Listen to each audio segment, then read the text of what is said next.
Meus cumprimentos a todos. Vamos continuar o conteúdo capitulado no artigo 155 do Código Penal, que é a subtração para si ou para outrem de coisa alheia móvel, desde que, evidentemente, tenha o desejo ou ânimos de se assenhorar da res furtiva, ou seja, da coisa subtraída. Vocês devem notar que em quase todos os tipos penais aparece a figura do crime privilegiado. Lembram quando nós tratamos do homicídio, que no parágrafo 1º do artigo 121, ele era considerado privilegiado em determinadas circunstâncias, por relevante valor de ordem social, moral, ou logo após a injusta provocação da vítima. No furto, nós também temos a possibilidade da figura do furto privilegiado, aonde se dá oportunidade ao magistrado de reduzir a pena, alterar de reclusão para de detenção, ou então até mesmo aplicar, ao invés da pena privativa de liberdade, a pena pecuniária, ou seja, pena de multa. Quando isto ocorre? Quando a coisa, ou quando a res furtiva, for de pequeno valor, insignificante, valor ínfimo. E quando também, aí é um requisito subjetivo, o autor do fato punível for primário, aí o juiz vai substituir aquela pena de reclusão por detenção, vai diminuir de 1 a 2/3, ou então vai aplicar tão somente a pena de multa. Ou seja, isso é mais ou menos em observância ao princípio da proporcionalidade.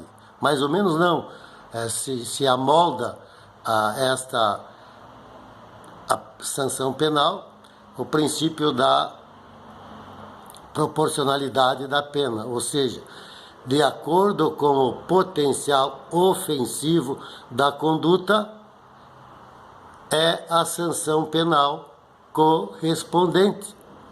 Note que sempre quando o potencial ofensivo for mais gravoso, for maior o potencial ofensivo, o legislador sempre primou por aplicar uma sanção cuja pena é bem superior. Quando o potencial ofensivo for médio, a sanção penal será média. Quando o potencial ofensivo for pequeno, a sanção penal também será pequena. É a antiga lei de Talhão, acolhida pelo nosso sistema de forma evidentemente bem diferente. A lei de Talhão, olho por olho e dente por dente, quando alguém subtraía, cortava-se a mão. Nós não chegamos a esse ponto. Quando falava mal, cortava a língua. Nós aqui adotamos como critério a proporcionalidade de acordo com o potencial ofensivo da conduta praticada pelo sujeito. Tanto é verdade que nós temos no furto a forma qualificada, onde a pena também será aumentada, ou seja, a pena, enquanto que no homicídio simples, que está no caput do artigo, a pena é de 1 a 4 anos, aqui quando se qualifica esse crime, ela já se eleva de 2 a 8 anos. E quando isto ocorre? Quando o sujeito, para subtrair a res furtiva, rompe ou destrói algum obstáculo. Exemplo, para adentrar a residência a fim de subtrair um televisor, eu arrombo a janela. Ou então, eu destruo o trinco, quebro o trinco.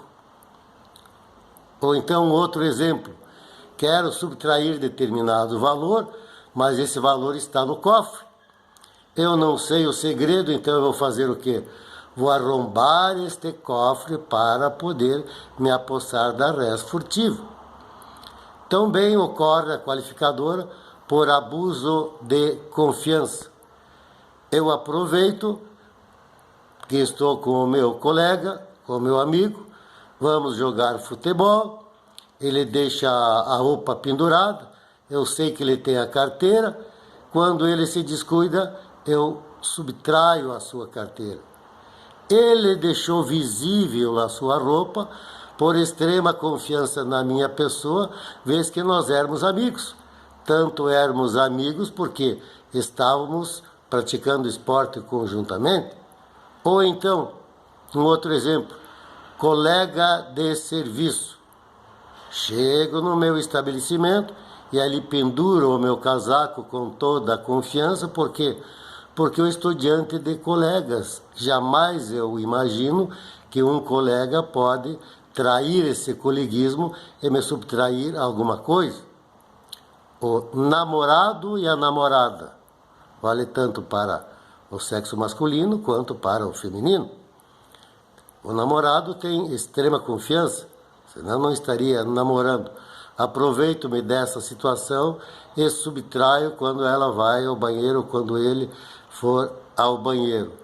E enquadra nesse contexto também aquilo que nós falamos nas aulas anteriores, o crime de famulato, aquele praticado do empregado em face dos bens do patrão. Outra forma também que qualifica o crime de subtração. Eu estou falando em subtração. E agora vocês já notaram que na subtração também pode ocorrer a violência. Nós falamos em arrombamento e destruição de obstáculo. Isso é o quê? Isso é uma violência.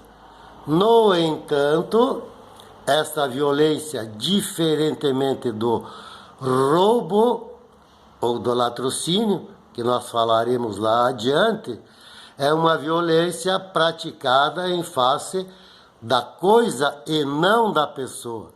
Essa é a diferença fundamental. Nos dois podem existir em violência. A diferença é que no roubo, a violência é em face da pessoa. No furto, a violência é praticada em face do obstáculo. Em face do obstáculo. Também posso praticar o crime através de fraude, o estratagema, o engodo, a enganação. Estou na frente do caixa de um restaurante, não tem chave, está aberto, fecha e abre. Eu simulo que está ocorrendo uma briga, um acidente lá fora, aí o proprietário ou o caixa vai verificar e eu aproveito daquela situação para subtrair. Eu usei de quê? De uma estratégia de um engodo para ludibriar o proprietário ou possuidor da coisa. Crime praticado também através de quê? Da escalada. O que é a escalada? Quando eu utilizo de um sacrifício maior ou tenho mais ousadias para praticar a coisa, né? Praticar a coisa. Eu escalo o muro, eu escalo o portão, subo pelo portão, subo pelo muro para poder adentrar a residência. Vou escavar um túnel para adentrar por baixo e ninguém tomar conhecimento. Forma qualificada da subtração de coisa alheia móvel. Também pode ser de forma qualificada, pela maneira com que eu pratico esse delito, quando ocorrer o quê? A destreza. Destreza relacionada com o agente do fato punível, ou seja, com o autor da subtração. É a habilidade física e manual. E ele aproveita-se dessa habilidade para praticar o delito. Esse é aquele crime caracterizado que nós comumente chamado de bate-carteira. Isso ocorre muito nos grandes centros e nas capitais, onde a pessoa do interior, dotada de boa-fé, sem os cuidados devidos, porque nem imagina que se possa ter essa espécie de gente, deixa a carteira no bolso frouxa, alguém lhe bate nas costas dando bom dia, outro chega e leva a carteira, ou ele mesmo, enquanto distrai aqui, mostrando alguma coisa ou conversando com a pessoa, consegue subtrair. Por quê? Porque ele tem destreza, ele tem habilidade. E por essa habilidade facilita a prática da conduta. E em facilitando a prática desta conduta, o legislador ouve por bem punir de forma mais gravosa. Pena de 2 a 8 anos pela qualificadora. Chave falsa também é uma forma de ser punido de maneira qualificada. Eu vou falsificar uma chave, vou imitar a chave verdadeira, e como tem gente que tem prática para isso. E, aliás, deve ter muito cuidado quando se pede para confeccionar ou copiar uma chave nessas empresas que reproduzem. Isso há de ter muita confiança em quem faz isso, porque pode, numa distração da gente, copiar mais uma chave e passar para alguém. Então, quem usa dessa estratégia aqui, e tem uns autor de fato punível, que tem uma habilidade que já conhece até a espécie de chave que é fabricada por determinada indústria. Pega uma, já tem mais ou menos pequenas alterações, e eles conseguem fazer de forma quase que perfeita, mas que possibilita a abertura desse trinco. Também qualifica, entre outras coisas, o concurso de pessoas. Quando 2 ou mais pessoas, de forma eventual, se unem para a prática deste delito. Via de consequência, facilita a execução do crime, razão pela qual o legislador ouve por bem de qualificar. Nós temos também a figura que eu não vou me ater muito aqui, porque eu quero tratar bastante com vocês com o 157, o furto da coisa comum, que consiste no fato do sujeito ativo subtrair o condômino com herdeiro ou sócio para si ou para outro, que legitimamente detém. A única diferença que eu chamo a atenção aqui, aliás, foi objeto de uma pergunta feita por uma colega no meu celular, e eu até gostei da participação dela. Ela perguntou por que no furto a ação é pública incondicionada, e no crime de furto de coisa comum ela é pública condicionada. Aí se trata de uma relação pré-existente. Eu ainda não fiz o inventário, mas sou herdeiro, juntamente com o administrador do espólio, o inventariante, que foi nomeado para tal, mas ele detém 100 cabeças de gado. Eu vou lá, tenho uma parte nela, e subtraio 10 cabeças de gado. Se levar a público isso, talvez seja mais constrangedor para essas partes, porque elas detêm determinada relação que é preferível calar do que levar a público. Então, deixa-se ao critério de quem foi vítima, sujeito passivo da subtração, se ele deve ou não processar o autor do fato punível. Através de quê? Através de uma representação, por se tratar de ação pública condicionada. Essa representação se encaminha a quem? Pelo Código se encaminha ao juiz, se encaminha ao promotor, se encaminha ao Ministério Público. No entanto, com o advento da Lei 9.099, isso sofreu alteração. Eu posso ir lá e tão somente registrar um termo circunstanciado que o próprio delegado vai encaminhar ao Poder Judiciário e vai ter uma audiência já previamente aprazada, tanto para que as pessoas possam transacionar, ou então o Ministério Público oferecer uma proposta de composição.